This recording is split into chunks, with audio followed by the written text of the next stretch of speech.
There are celebrity rises that feel inevitable, stories of talent meeting opportunity at the perfect moment.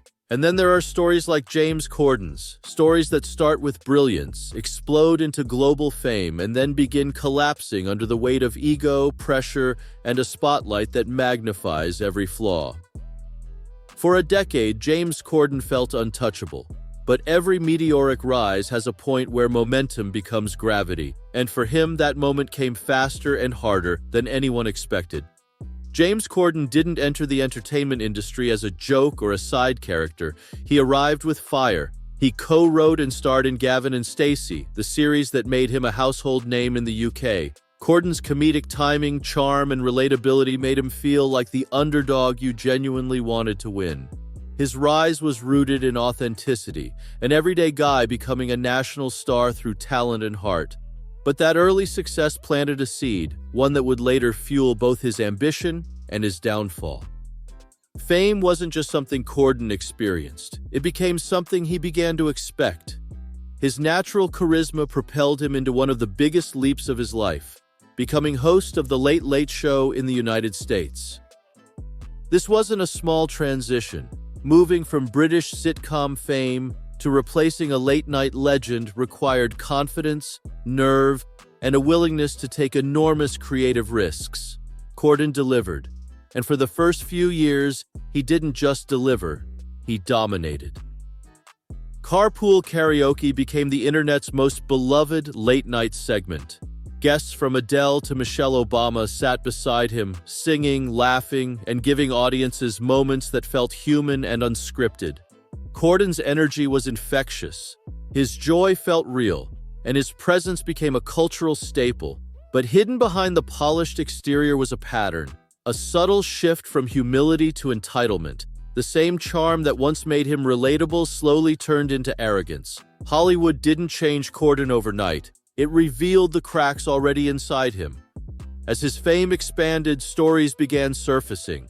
They weren't dramatic scandals at first, just whispers. Crew members complaining about his attitude, extras saying he dismissed them, reports that he treated restaurant staff poorly.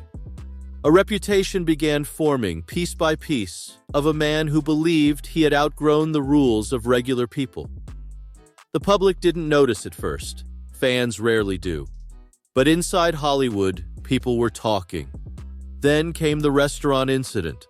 One night in New York, a small mistake over an omelet triggered a reaction so hostile, so dismissive, and so unnecessarily cruel that the owner of the establishment publicly banned him.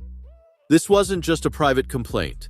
It became a headline, a viral moment, a symbol of everything people suspected but couldn't prove. Within hours, the internet had turned on him. Overnight, Corden became the villain of a story he never expected to be part of. His apology didn't help. Instead of humility, it felt hollow, defensive, dismissive, and designed more to protect his image than to acknowledge the damage. This was the turning point, the moment fans realized that the lovable, goofy, wide-eyed comedian they first met was long gone. At a famous New York restaurant. I made a rude comment, and it was wrong. It was an unnecessary comment. It was ungracious to the server. He hopes it will end the embarrassing headlines over what happened at Balthazar restaurant in the fashionable Soho neighborhood. And it was all over an omelet. Restaurant owner Keith McNally banned Corden, calling him the most abusive customer since the restaurant opened 25 years ago. It's a comment I deeply regret. What remained was a celebrity struggling to maintain control of a narrative, slipping away faster than he could spin it. The next blow came from inside the industry itself. Writers he had worked with began speaking up. Actors quietly who had once praised him suddenly went neutral. I don't know James Corden personally, right, but he's always going on in interviews about how brilliant he thinks I am, right? And the feeling is not reciprocated. Perhaps one of the first to call James Corden out on his behavior was the brilliant comic Stuart Lee. Stories resurfaced about Corden interrupting colleagues, taking credit for jokes he didn't write, and demanding special treatment on sets. None of these on their own were career-ending, but together, they painted a picture that was impossible to ignore. At the same time, The Late Late Show began losing momentum, viewership dipped, viral hits became rare, and Corden's once innovative segments began feeling repetitive. Audiences sensed the fatigue, Hollywood sensed the decline, and Corden himself for the first time sensed the fear that perhaps his golden touch had faded. Behind the scenes, executives started calculating. Late-night television is ruthless. When the buzz dies, the money dies with it. And suddenly, the man who once felt essential began feeling replaceable, something he never imagined possible. Yet the real unraveling came not from ratings, but from perception. Public trust is a fragile currency. Once lost, it rarely returns. Each new story reinforced the same downward narrative.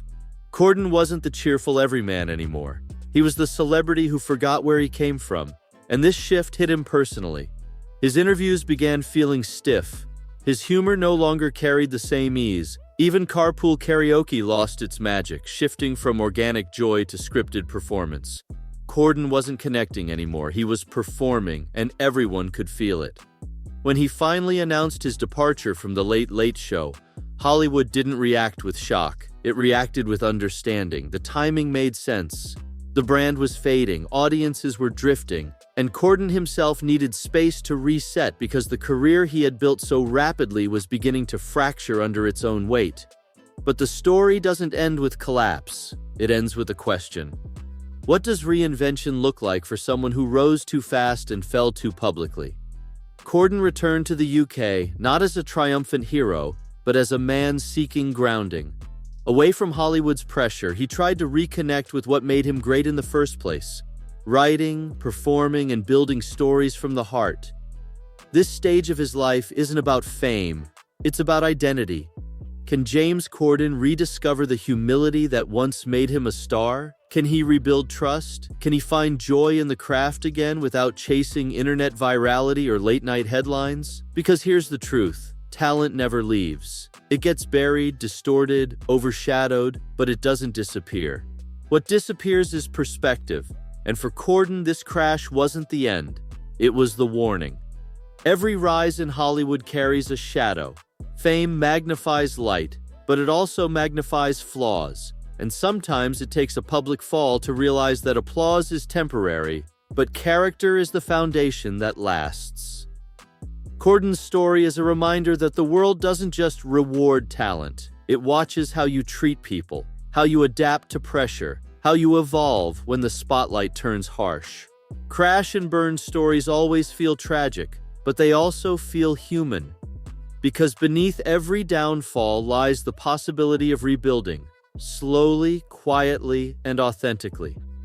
James Corden's future will not be determined by the scandals behind him, but by the humility ahead of him. And if he chooses to rise again, it won't be because he demanded attention. It will be because he finally earned it back.